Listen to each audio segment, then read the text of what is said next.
Hello friends, ओम श्री गणेशाय नमः।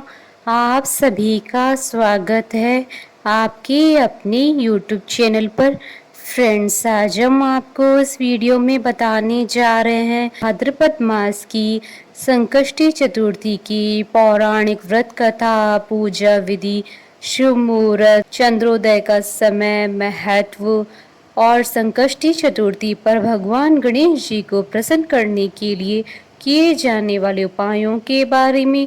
Friends, video शुरू करने से पहले आपसे रिक्वेस्ट है, अगर आप हमारे चैनल पर नए हैं और आपने अभी तक चैनल को सब्सक्राइब नहीं किया है तो प्लीज़ सब्सक्राइब कीजिएगा चैनल को, साथ ही प्रेस कीजिएगा बेल आइकन को ताकि नए वीडियो से रिलेटेड नोटिफिकेशन आपको तुरंत प्राप्त हो सके। और वीडियो पसंद आने पर वीडियो को लाइक और शेयर ज़रूर कीजिएगा ताकि सभी भक्तों को इस वीडियो का लाभ प्राप्त हो सके। और कमेंट बॉक्स में ओम श्री गणेशाय नमः जरूर लिखिएगा। भाद्रपद मास के कृष्ण पक्ष में आने वाली चतुर्थी को संकष्टी चतुर्थी का व्रत किया जाता है। इस दिन भगवान गणेश जी का पूजन किया जाता है। भगवान विनायक के भक्तों ने प्रसन्न करने के लिए व्रत रखते हैं। संकष्टी व्रत कृष्ण पक्ष में किया जाने वाला व्रत है। यह व्रत मनोकामनाओं को पूरा करने वाला है। साथ ही यह भी मान्यता है कि इस व्रत को करने से व्रती के जीवन और परिवार में शुभता का वास होता है। संकट हरने वाले भगवान गणेश जी से संकटों को हरने की प्रार्थना करने के लिए संकष्टी चतुर्थी का व्रत किया जाता है। यह व्रत मंगल कार्यों का दायक है। इस व्रत के प्रभाव से घर में मांगलिक कार्यों का आगमन होता है। भादो कृष्ण चतुर्थी सब संकटों की नाशक, विविध फलदायक एवं संपूर्ण सिद्धियों को देने वाली है। इस व्रत के प्रभाव से सभी प्रकार के विघ्न दूर हो जाते हैं। यह सब संकटों का नाश कर धन में वृद्धि करने वाला व्रत है। इस दिन एक दंत गणेश जी की पूजा की जाती है। इस दिन कई शुभ योग भी बन रहे हैं। संकष्टी चतुर्थी पर गणेश जी की पूजा घर में सुख, शांति और समृद्धि लाती है। वहीं कई प्रकार के संकटों को दूर करने में मदद करती है। सूर्योदय से प्रारंभ होने वाला यह व्रत शाम को चंद्र दर्शन के बाद ही समाप्त होता है। साल में संकष्टी चतुर्थी के 13 व्रत किए जाते हैं। हर व्रत के लिए एक अलग अलग व्रत कथा है। फ्रेंड्स, अब आइए जानते हैं भाद्रपद संकष्टी चतुर्थी की पूजन विधि के बारे में। प्रातः काल उठकर नित्य कर्म से निवृत्त हो स्नान कर शुद्ध और स्वच्छ वस्त्र धारण करें। इस दिन लाल वस्त्र धारण करना बेहद शुभ माना जाता है। श्री गणेश जी का पूजन पंचोपचार, धूप, दीप, नैवेद्य, अक्षत, फूल विधि से करें। इसके बाद हाथ में जल तथा दूर्वा लेकर मन ही मन श्री गणेश जी का ध्यान करते हुए व्रत का संकल्प करते हुए इस मंत्र का जाप करें। मम सर्व कर्म सिद्धे सिद्धि विनायक पूजन मह करियसे। या फिर आप ओम गण गणपते मंत्र का जाप भी कर सकते हैं। अब आप कलश में जल भरकर उसमें गंगा जल मिलाएं। कलश में दूर्वा, सिक्की, साबुत हल्दी रखिए। उसके बाद लाल कपड़े से कलश का मुख बांध दें। कलश पर गणेश जी की प्रतिमा स्थापित करें। पूरे दिन श्री गणेश जी का ध्यान करें। एक स्नान प्रदोष काल में भी कर लें। स्नान के बाद श्री गणेश जी के सामने सभी पूजन सामग्री लेकर बैठ जाएं। विधि विधान से गणेश जी का पूजन करें। वस्त्र अर्पित करें। नैवेद्य के रूप में मोदक अर्पित करें। चंद्रमा के उदय होने पर चंद्रमा की पूजा कर अर्घ्य अर्पण करें। उसके बाद गणेश चतुर्थी की कथा सुने अथवा पढ़ें। तत्पश्चात गणेश जी की आरती करें। भोजन के रूप में केवल मोदक ही ग्रहण करें। फ्रेंड्स, अब आइए जानते हैं संकष्टी चतुर्थी पर भगवान गणेश जी को प्रसन्न करने के लिए किए जाने वाले उपायों के बारे में। संकष्टी चतुर्थी के दिन भगवान गणेश जी की पूजा करें और गणेश जी के सामने दीपक जलाएं। ध्यान रखें कि दीपक शुद्ध घी का ही जलाएं। ऐसा करने वाले की सभी मनोकामनाएं पूर्ण होती है। साथ ही साबुत हल्दी की गांठ गणपति महाराज को चढ़ाएं, जिससे जीवन की सभी परेशानियों का नाश होता है।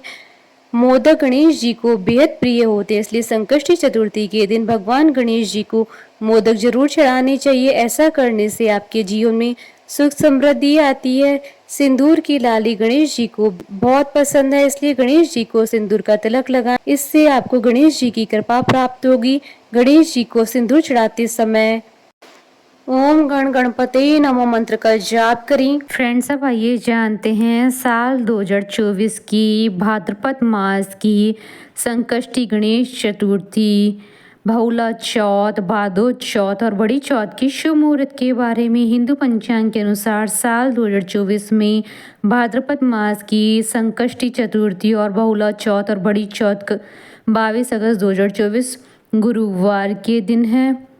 भाद्रपद कृष्ण चतुर्थी तिथि प्रारंभ होगी 22 अगस्त 2024 को दोपहर 1:46 पर और भाद्रपद कृष्ण चतुर्थी तिथि का समापन होगा 23 अगस्त 2024 को सुबह 10:36 पर और चंद्रोदय का समय रहेगा 22 अगस्त 2024 को रात्रि 8:49 पर और बहुला चौथ पर गोधूली पूजा का शुभ मुहूर्त रहेगा शाम 6:44 से शाम 7:10 तक। कुल अवधि 26 मिनट है और इस दिन सर्वार्थ सिद्धि योग का भी शुभ संयोग बन रहा है। साथ ही इस दिन कजरी तीज अर्थात बड़ी तीज का पर्व भी मनाया जाएगा, इसलिए इस दिन का महत्व कई गुना अधिक बढ़ जाता है। इस दिन भगवान गणेश जी के साथ साथ भगवान कृष्ण और भगवान शंकर और शिव परिवार का शुभ आशीर्वाद प्राप्त होगा और आपकी सभी मनोकामनाएं शीघ्र ही पूर्ण होंगी। फ्रेंड्स, अब आइए प्रारंभ करें भाद्रपद संकष्टी गणेश चतुर्थी व्रत कथा। राजा नल की कथा आरंभ करें। पार्वती जी ने गणेश जी से पूछा कि हे पुत्र, भादो कृष्ण चतुर्थी को संकट नाशक चतुर्थी कहा गया है, अतः उस दिन का व्रत किस प्रकार किया जाता है, मुझसे समझाकर कहिए। गणेश जी ने कहा, हे माता, भादो कृष्ण चतुर्थी सब संकटों की नाशक, विविध फलदायक एवं संपूर्ण सिद्धियों को देने वाली है।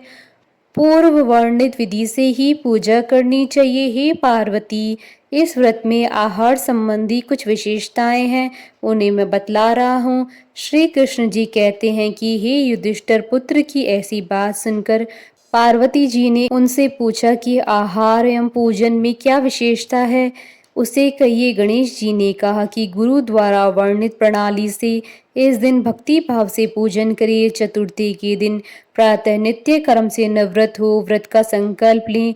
तत्पश्चात रात्रि में पूजन और कथा श्रवण करें। पूर्व काल में नल नामक एक पुण्यात्मा और यशस्वी राजा हुए। उनकी रूपशालिनी रानी दमयंती नाम से प्रसिद्ध थी। एक बार उन्हें शापग्रस्त होकर राज्यच्युत होना पड़ा और रानी के वियोग में कष्ट सहना पड़ा। तब उनकी रानी दमयंती ने इस सर्वोत्तम व्रत को किया था। पार्वती जी ने पूछा कि हे पुत्र, दमयंती ने किस विधि से इस व्रत को किया था और किस प्रकार व्रत के प्रभाव से 3 महीने के अंदर ही उन्हें अपने पति से मिलाने का संयोग प्राप्त हुआ, इन सब बातों को आप बतलाइए।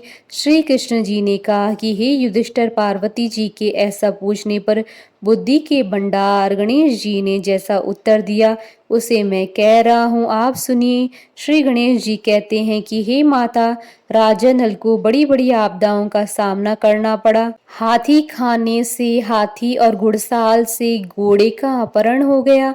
डाकुओं ने राजकोष लूट लिया और अग्नि की ज्वालाओं में घिरकर उनका माल भस्मात हो गया। राज्य को नष्ट करने वाले मंत्री लोगों ने भी उनका साथ छोड़ दिया। राजा जुए में सर्वस्व गंवा बैठे। उनकी राजधानी भी उनके हाथ से निकल गई। सभी ओर से निराश और असहाय होकर राजा नल वन में चले गए। वन में रहते समय उन्हें दमयंती के साथ अनेक कष्ट झेलने पड़े। इतना ही नहीं, उनकी रानी से वियोग हो गया। तत्पश्चात राजा किसी नगर में काम करने लगा, रानी किसी दूसरे नगर में रहने लगी तथा राजकुमार भी अन्यत्र नौकरी करने लगा। जो किसी समय रानी और राजपुत्र कहे जाते थे, वे ही अब भिक्षा मांगने लगे। तरह तरह के रोगों से पीड़ित होकर एक दूसरे से विलग होकर कर्म फल को भोगते हुए दिन बिताने लगे। एक समय की बात है कि वन में भटकते हुए दमयंती ने महर्षि शरभंग के दर्शन किए। उसने उनके पैरों पर नतमस्तक होकर हाथ जोड़कर कहा। दमयंती ने पूछा कि हे ऋषिराज, मेरा अपने पति से कब मिलन होगा, मेरा भाग्य कब लौटेगा? हे मुनिवर, आप निश्चिंत रूप से बतलाइए।